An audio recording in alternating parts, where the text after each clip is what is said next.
di ayat-ayat sebelumnya di pasal 13-12 Tuhan sudah memberitahukan bahwa Dia akan pergi dari tengah-tengah mereka. Gelisah seorang murid yang biasanya berjalan bersama seorang guru kemanapun pergi, melayani ya, 3 tahun lamanya, 3 tahun lebih ya. Mereka sudah tinggalkan semuanya. Petrus dan saudara-saudaranya yang nelayan tinggalkan perahu nelayannya, ikut Tuhan Yesus kemana saja, melayani dengan pasti ada satu harapan dalam hati mereka, ya kan? Kita melakukan mengikuti sesuatu, melakukan sesuatu pasti ada pengharapan.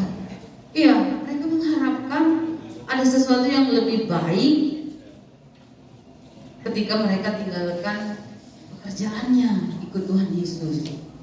Ya, Tuhan Yesus bilang Dia akan pergi dari tengah-tengah mereka. Yudas Iskariot juga, ada beberapa muridnya mengharapkan bahwa Tuhan Yesus akan menjadi raja bagi bangsa Israel, karena mereka sudah lama dijajah oleh orang Roma. Itu pengharapan-pengharapan mereka. Mengikut Tuhan Yesus dengan ada pengharapan-pengharapan dari diri sendiri. Jadi waktu Tuhan Yesus bilang Dia mau pergi dari tengah-tengah mereka, hati mereka mulai gelisah. Wajar gelisah. Guru yang kita harapkan memimpin, membimbing, mau pergi, apa yang kita pikirkan tidak terjadi, kita gelisah. Nah, sekarang ini bapak-bapak ada yang sedang gelisah menantikan berapa vonis boleh dibuat, ya. Gelisah mungkin memikirkan kayak bagaimanalah keadaan istri dan anak-anakku. Gelisah memikirkan bagaimanalah keadaan orang tua dan keluargaku. Atau yang sudah mau bebas juga gelisah. Nanti aku keluar dari sini, bagaimanalah tanggapan orang-orang di sekelilingku. Semua banyak yang digelisahkan oleh kita. Yang masih lajang gelisah, siapa nanti rompakku, kan gitu. Perempuan yang baikkah, atau yang cerewetkah, atau yang bagaimana? Semua digelisahkan, ya.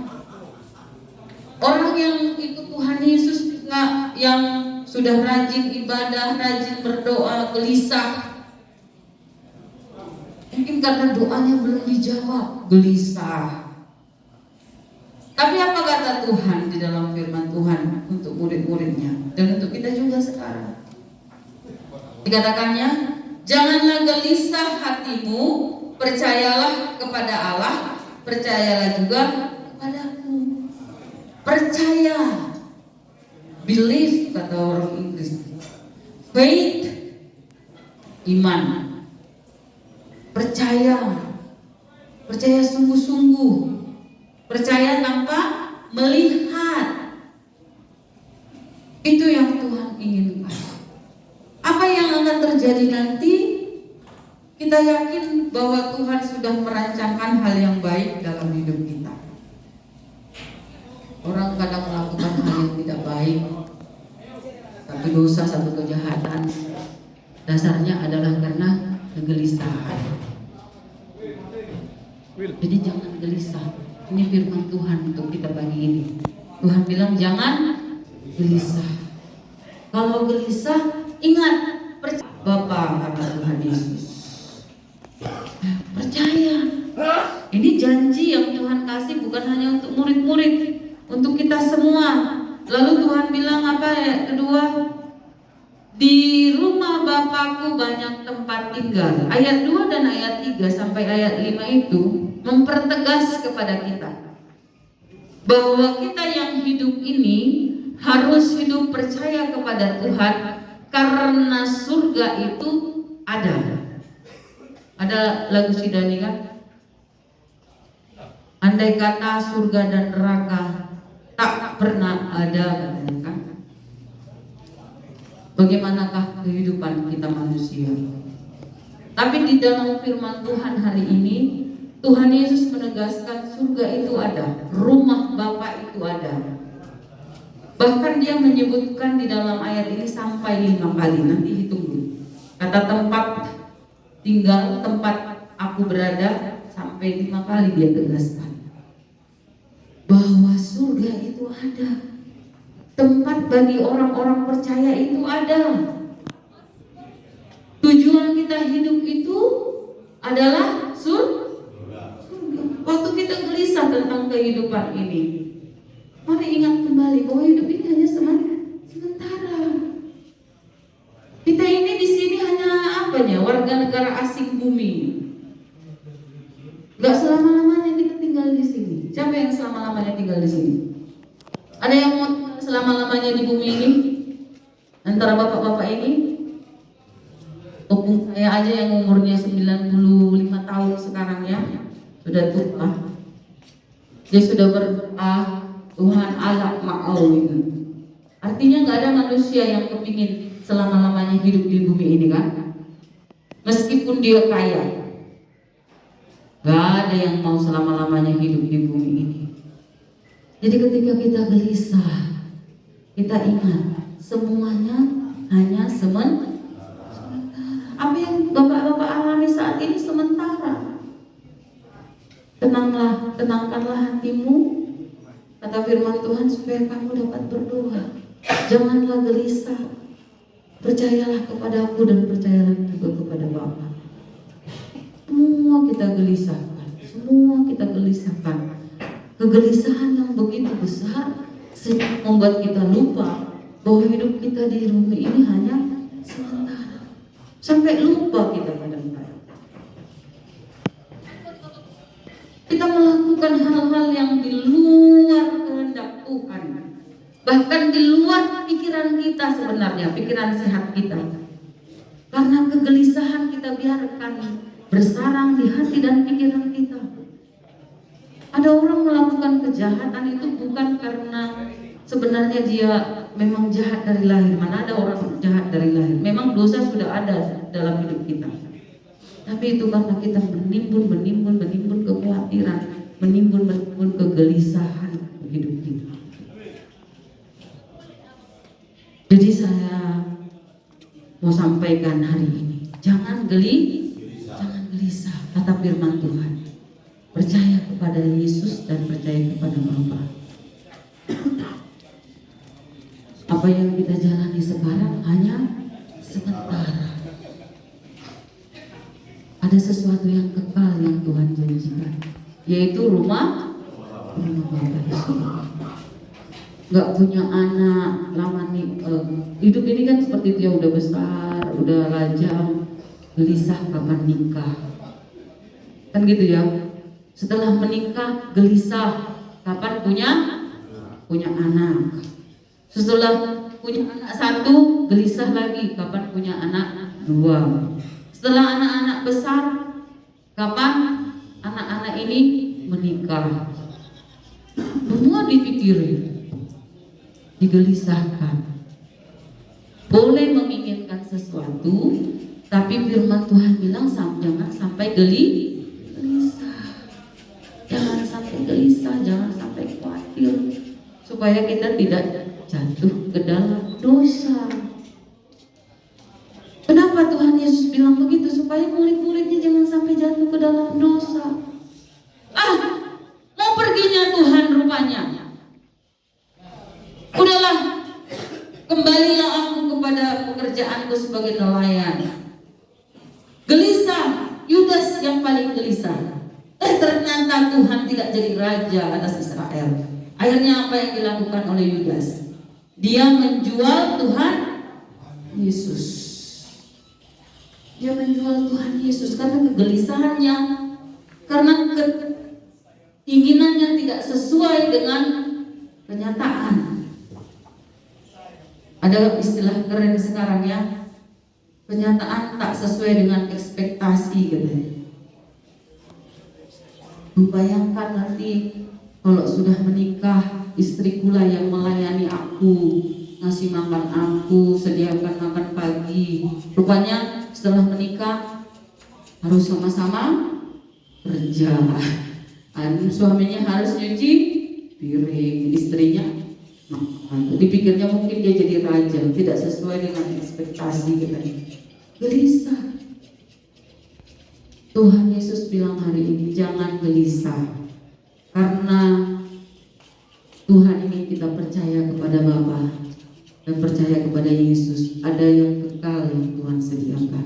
Yang di bumi ini sementara, semuanya sementara. Bidang petanon, tanam tadi pertibion, yang ada yang membuat tanon saat surga. Ada yang membuat tanon yang sampai berhektar-hektar. Yang ada ditulis di ahane, ditulisan di sana. Opung si Bedogol memiliki tanah 100 hektar. Ada yang lebih banyak sama nih? Jangan dong. Nah di bahan di situ tubuh tanggal sekian, moding tanggal sekian. Olah nih do kan? Jangan dong di bahan di sini sadia tanah manang na di bahan ada mobil na mewah Fortuner di bahan kuburan na jangan dong. Artinya semuanya sementara. Jadi untuk apa kita terlalu gelisah? Untuk apa kita terlalu gelisah? Kita boleh meminta. Mintalah maka kamu akan mendapatkan, katanya. Ketuklah maka pintu akan dibukakan. Carilah maka kamu akan mendapat. Tapi jangan sampai gelisah. Percaya. Kalau orang yang percaya kepada Bapa, kata firman Tuhan di ayat berikutnya, yang percaya kepada Tuhan adalah orang-orang yang mengasihi Tuhan. Di ayat yang ke-15, jikalau kamu mengasihi aku, kamu akan menuruti segala perintahku. Orang yang percaya mengasihi Tuhan, dan orang yang mengasihi Tuhan melakukan perintahnya. Orang suka yang ini, firman yang ini. Di ayat yang mana tadi? Ayat yang ke-14 saya bacakan, yang kecil-kecil ini. Dan apa juga yang kamu 13 ini ya. Dan apa juga yang kamu minta dalam namaku, aku akan melakukannya supaya Bapa dipermuliakan di dalam Anak. Dan apa juga yang kamu minta di dalam namaku, kata Tuhan, aku akan melakukannya. Kalau firman yang satu ini kita pasti aminkan. Amin. Apa aja yang kalian minta? Apa aja yang kalian minta, kata Tuhan, aku akan kerjakan. Baik kali Tuhan itu ya. Apa aja. Tapi di ayat yang pertama harus diingat, jangan gelisah. Percaya kepada Tuhan. Kasihi Tuhan dengan segenap hatimu dan lakukan perintahnya. Maka apa saja yang kita minta pasti Tuhan kerjakan. Amin. Kita aja sebagai seorang bapak atau seorang ibu sama apalagi Tuhan memberi sifat-sifat Allah kepada manusia. Kita juga cemburu. Ada pasangan hidup kita, istri kita yang kita sangat kasihi. Sebelum menikah kita sampai merdagu-dagu ya. Sampai sayang sekali. Tapi kalau istri kita melawan sama kita, sama suami-suami, setiap apa yang diperintah, apa yang diminta tidak dikerjakan. Kira-kira bapak-bapak di sini, istrinya datang meminta sesuatu, bapak-bapak kasih gak sama istrinya yang suka melawan? Pasti enggak ya? Begitu. Jadi kalau firman Tuhan katakan apa saja yang kamu minta di dalam namaku, aku akan lakukan. Tapi yang pertama yang harus kita kerjakan tadi adalah jangan gelisah. Yang kedua, kasihi Tuhan Allahmu, percaya dengan mengasihi Dia. Yang ketiga, lakukan perintahnya. Dan untuk melakukan itu semua Tuhan tidak biarkan kita sendiri. Di ayat 16 apa? Tuhan akan memberikan roh penolong, Roh Kudus yang akan menolong kita untuk melakukan perintahnya. Kalau dengan kemampuan kita nggak akan bisa. Oleh karena itu kita harus berdoa minta sama Tuhan. Tuhan kasih roh penolongmu, biar hatiku tenang, tidak gelisah. Hatiku tenang, tidak cemas. Hatiku tenang, tidak khawatir. Roh penolong yang akan memampukan kita untuk melakukan dan mengasihi Tuhan. Jadi Tuhan tidak pernah biarkan kita sendiri untuk melakukan perintah. Amin. Puji Tuhan, hari ini kita sudah mendengar firman Tuhan bahwa Tuhan ingin kita untuk tidak gelisah. Jangan ada lagi yang gelisah ya. Kalau ada yang gelisah, ingat firman Tuhan, percayalah kepada Tuhan Yesus, lakukan perintahnya, apapun yang kita minta pasti Tuhan lakukan. Percaya enggak? Tuhan kerjakan apa yang kita minta? Percaya. Amin. Baik, amin buat firman Tuhan. Kita mau akhiri ibadah kita berdoa. Bapa, dalam nama Yesus, hari ini kami sudah mendengar firman-Mu. Kami sebagai manusia, kami memiliki kegelisahan, banyak hal yang kami gelisahkan ya Tuhan Yesus. Tapi saat ini kami mau serahkan semuanya ke dalam tangan-Mu, segala kekhawatiran kami. Kami berdoa untuk istri dari bapak-bapak yang ada di tempat ini.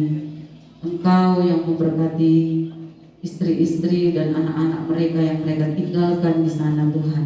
Pelihara dengan kasih-Mu, dengan kuasa-Mu. Kami juga berdoa untuk orang tua mereka, ayah, ibu dan keluarga mereka. Engkau yang akan melindungi dan memelihara. Kami juga berdoa Tuhan, yang mungkin akan sidang hari ini, menantikan vonis, menantikan banding, yang mengajukan PK atau kasasi atau apapun itu Tuhan Yesus, Engkau yang turut campur tangan di dalamnya. Tuhan yang memberikan yang terbaik bagi setiap hamba-hamba-Mu yang ada di lapas Pangurunan ini Tuhan. Kami juga berdoa untuk hamba-hamba-Mu yang mungkin sedang sakit, yang ada di tempat ini, Engkau yang memberikan kesembuhan buat mereka. Berkati juga setiap petugas dan kelapas kami ya Tuhan, yang sedang pergi keluar kota Tuhan untuk bertugas. Tuhan, Engkau memberkati semuanya, boleh melakukan tugas mereka.